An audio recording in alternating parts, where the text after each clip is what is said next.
लोकसभा चुनाव के बीच उत्तर प्रदेश की कैसरगंज सीट से बीजेपी सांसद ब्रजभूषण शरण सिंह का एक ऐसा बयान सामने आया जिसे लेकर कयासों का दौर शुरू हो गया है।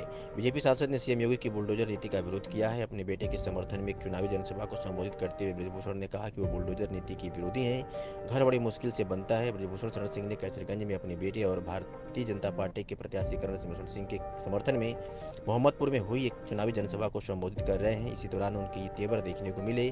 बीजेपी सांसद ने लोगों को संबोधित करते हुए कहा कि मैंने सार्वजनिक मंच से बोला था, बुलडोजर नीति का मैं विरोधी हूँ। याद होगा, गोरखपुर का एक प्रकरण था, मुझसे पूछा गया था, हमने कहा बुलडोजर नीति का मैं विरोधी हूँ। उन्होंने कहा घर बड़ी मुश्किल से मिलता है। मेरे भाइयों, ब्रजभूषण शरण सिंह एक ऐसा व्यक्ति है जो आपके दुख और दर्द को समझता है।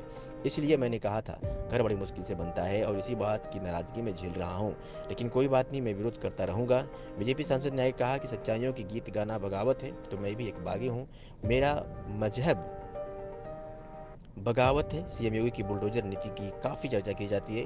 विरोधी दल हमेशा इस नीति पर सवाल उठाते हैं और इसके लिए इसे एक शख्स के अपराध की सजा पूरे परिवार को दिए जाने का आरोप लगाते हैं।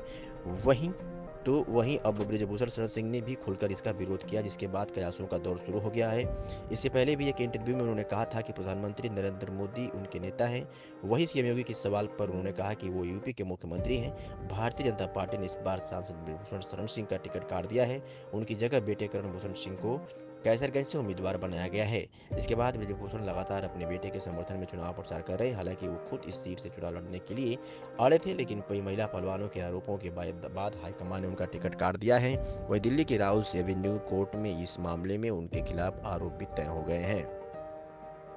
ऐसे ही अपने शहरों के तमाम छोटी और बड़ी खबरों को देखने के लिए 365 दिन खबर चैनल को सब्सक्राइब करें और बेल आइकन दबाना बिल्कुल ना भूलें।